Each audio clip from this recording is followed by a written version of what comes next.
पाकिस्तान और इंडिया दोनों की तरफ से ये ऐलान किया गया है कि दोनों तरफ की अफवाज जो हैं उनके दरमियान सीज़ फायर हो गया है और उन्होंने ये कहा है कि उनके जो डायरेक्टर जनरल्स मिलिट्री ऑपरेशन से दोनों साइड्स के उन्होंने आपस में बात की है और इस बात के ऊपर एग्री किया है कि अब वो सीज़ फायर करेंगे। अमेरिका ने भी ये कहा है कि उसकी कोशिशों से दोनों मुल्क जो हैं वो ये सीज़ फायर करने पर तैयार हुए हैं। तो अब सीज़ फायर जब हुआ उसके बाद हमने देखा यहाँ पे पाकिस्तान में मुख्तलिफ़ शहरों में, यहाँ लाहौर में जहाँ पे मैं इस वक्त मौजूद हूँ, उसके अलावा इस्लामाबाद, रावलपिंडी, बाकी शहरों में भी बहुत से लोग जो हैं वो बाहर सड़कों पर आए, उन्होंने सेलिब्रेट किया। बहुत से लोग जिनसे हमारी बात हुई उनका ये कहना था कि बेसिकली वो इस चीज़ को सेलिब्रेट कर रहे हैं कि मामलात ज़्यादा ख़राब नहीं हुए और मामलात ज़्यादा टोटल वॉर की तरफ नहीं गए और दोनों मुल्क जो हैं उन्होंने यहाँ पर ही सीज़ फायर पर एग्रीमेंट किया है।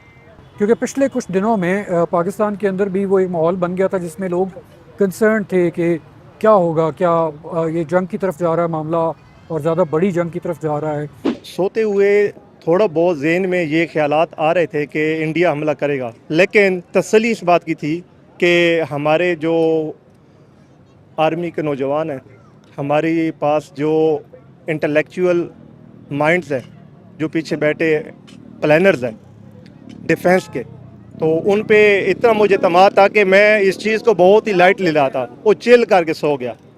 जंग जो है ना पहले इंडिया ने छेड़ी, पाकिस्तान को जवाब देना था जो उन्होंने दे दिया। पाकिस्तान ने जो, क्योंकि पहले उन्होंने शुरू की है, हमने जो है ना उन्हें बता दिया है। पहले हम कह रहे थे कि जंग नहीं होनी चाहिए, लेकिन इंडियन मोदी ने शुरू की, पाकिस्तान ने उसे मौसर जवाब दिया, पाकिस्तानी फ़ौज और पाकिस्तानी क़यादत ने।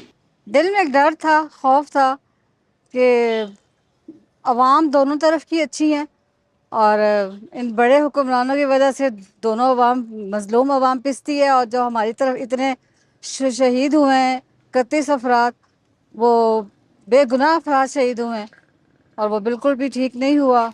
लेकिन हम हक रखते थे अपना दफा करने का। और इंसानियत की फतह हुई, अक्लदानों की जो फतह हुई, जिनके पास जो शऊर था, अक्ल था कि दोनों तरफ से जब अटैक होंगे तो इंसानियत ख़त्म होगी। बिल्कुल डी एस्केलेशन जो है वो ज़रूरी थी और इंडिया ये मुझे बड़ी खुशी है कि इंडिया पहली डी एस्केलेशन उनकी तरफ से आई है, क्योंकि उनको नज़र आ गया था हमारा रिस्पॉन्स।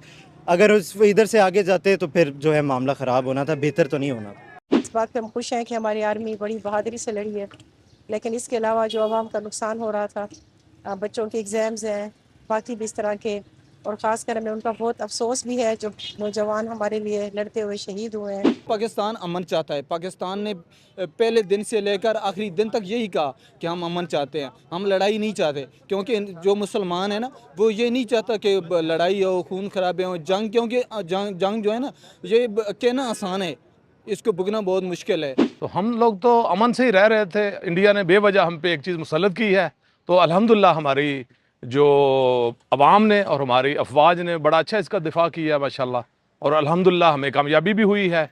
और बिल्कुल बाकी ये जो सीज़ फायर हुआ है ये अच्छा है, मतलब ये उसमें ये जंग का तो ना इंडिया को फ़ायदा हो सकता था ना हमें फ़ायदा हो सकता था। War was not a solution. हम बड़े अमन पसंद लोग हैं, लेकिन अगर हम पे जंग मुसल्लत कर दी जाएगी तो इंडिया ने उसका जो है वो जवाब देख लिया। बहुत से लोग जिनसे हमारी बात हुई वो ये कहते हैं कि सीज़ फायर के बाद अब ये उम्मीद पैदा हो गई है कि मज़ीद कशीदगी नहीं बढ़ेगी, मामलात यहाँ पे रुक जाएंगे और शायद दोनों ममालिक जो हैं वो मिलकर बैठकर बातचीत से अपने मामलात जो हैं वो तय करेंगे। लेकिन वो ये कह रहे हैं कि इस सीज़ फायर के बाद अब उनको इतना रिलीफ हुआ है कि कशीदगी में कमी आएगी।